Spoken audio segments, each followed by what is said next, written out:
To begin with, if you see the neck is a very important structure through which the lower part of the body will be in connection with the head and neck. So a lot of structures will be entering from the lower part, from the thoracic region to the head and neck, and many structures will be descending downwards from the head and neck into the thoracic region. And this connection is very important here, and this is confined to a very small area called as the neck. Before we discuss about the neck itself, we'll be discussing when we reflect the skin and the superficial fascia, there is a very important fascia, deep fascia, called as the deep cervical fascia of the neck, which is also called as the fascia coli.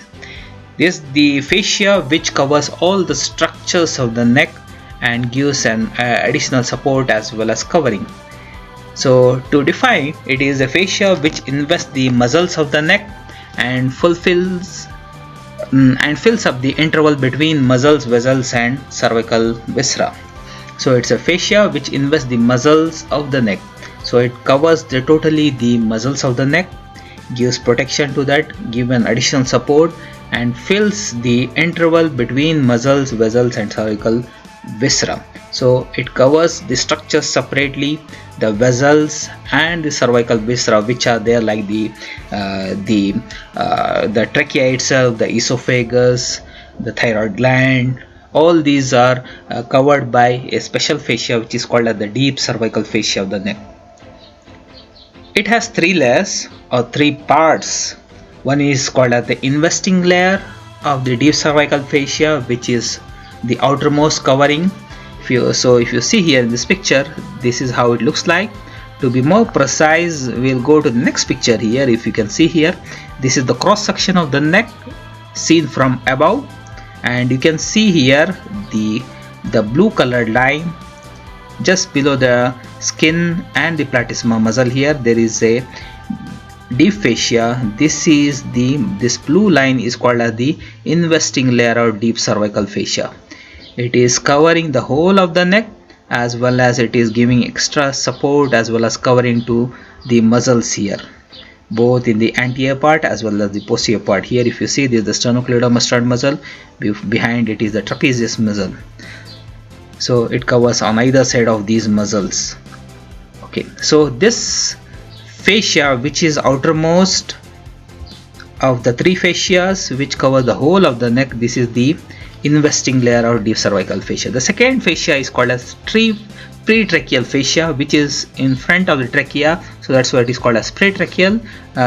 It can be much more clearly seen in this picture, the cross section, where it is around the trachea. This is the trachea here, and here is the esophagus, and these are the two lobes of the thyroid gland, and around that there is a fascia which is covering. This is called as the pretracheal fascia because it is in front of the trachea, so it is called as pre means front. So pretracheal fascia is the fascia which covers the not only in the front of the trachea, sides as well as behind, not only the trachea itself but also the thyroid gland, esophagus and other structures.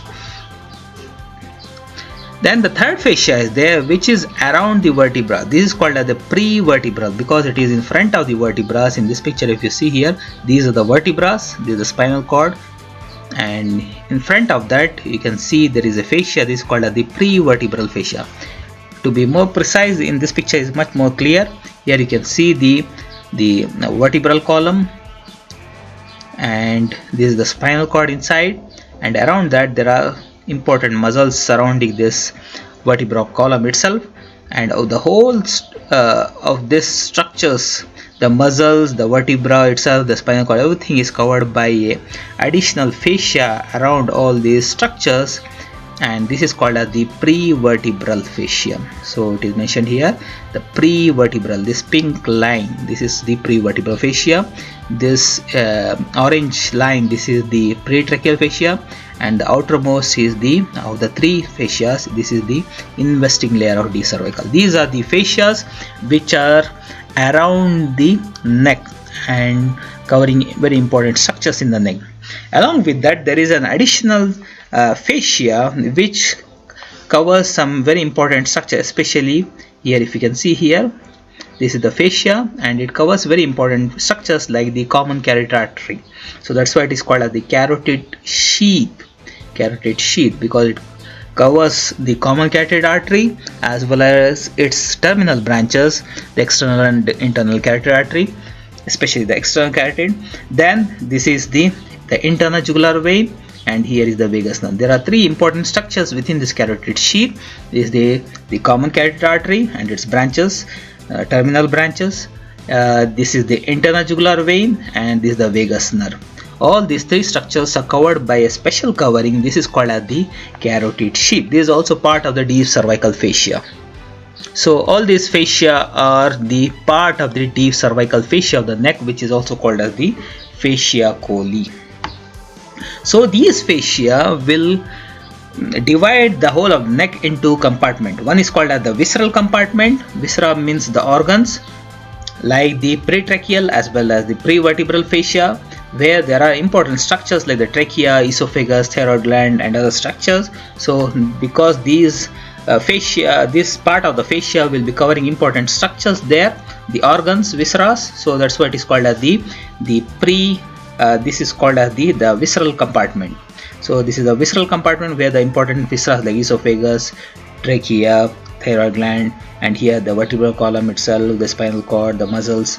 So all these, the prevertebral and tracheal fascia will be called as the visceral compartment. There is also a very important component. This is called as the neurovascular compartment. Neuro means nerves and vascular means vessels, the arteries and the vein. So this is in case of the carotid sheath, where it is covering very important neurovascular components. Neuro is the nerve, that is the vagus nerve here, and the vascular, that is the artery and the vein, the common carotid artery as well as the internal jugular vein. All these structures are covered by a separate part of the deep cervical fascia. So this will divide this into a separate neurovascular compartment. Okay, so this is called as the neurovascular compartment, inside which the carotid sheath, where the internal carotid artery, the internal jugular vein, and the vagus are present. Why there should be fascia?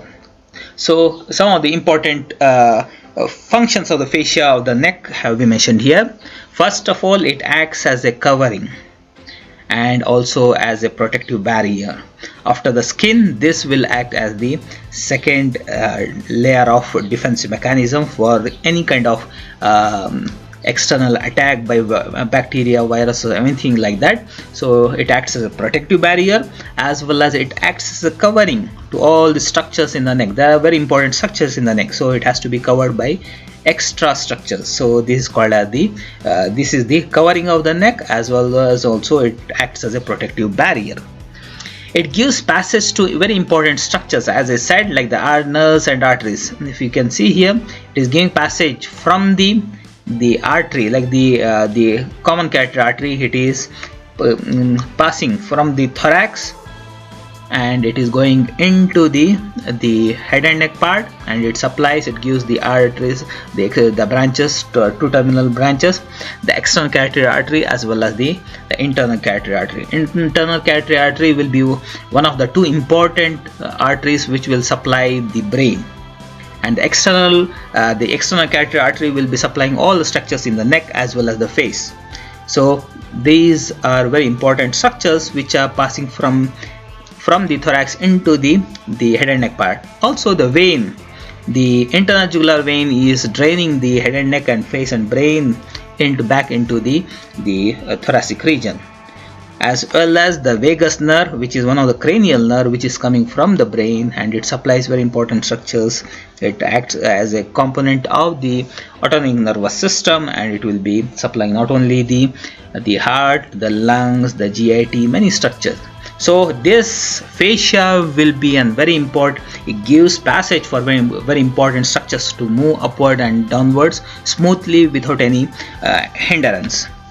The third thing, important feature of this importance of this fascia is, if there is, in case of any infection, then the pus will be confined to that area. If there is some infection here in this component or here somewhere, so it will be confined to that part. It doesn't spread to the all of the neck. So again, as I said, there are very important structures in the neck. So if there is any infection, so it should not spread to other parts. So because of this fascia, the infections and the pus collection will be confined to that particular area, and it prevents the spreading of infection from one part to the other side. If there is any infection here, it will not go to the other side or to here or somewhere else. So this fascia will acts as a barrier from the spread of any infection to any other parts. Fourth is, it gives additional support to the muscles and other structures. If you see here, the sternocleidomastoid or trapezius, they have their own origin and insertion. That is the actually support support of that muscle. But additionally, this fascia will, if you can see here, it is totally covered by this fascia. This fascia splits into two, the anterior layer and posterior layer, and it totally covers this muscle. This is giving an additional support to these muscles and other structures. So here also you can see the carotid sheath is covering these structures, the arteries and the vein and the nerve, and giving an additional support. So this fascia will also act as a very important structure which will give additional support to muscles and other structures. So these are some of the importance of having a fascia in the neck. One, it acts as a covering. Second, it protects acts as a protective barrier and protects from the infection like any bacteria or virus or something like that. It gives important passage for the important structures like the nerves, arteries and the veins. And if there is any infection, it will be confined to that area and prevents the spread of infection and the pus to other parts. And fourthly, it gives additional support to muscles and other structures. So these are some of the importance of the fascia in the neck.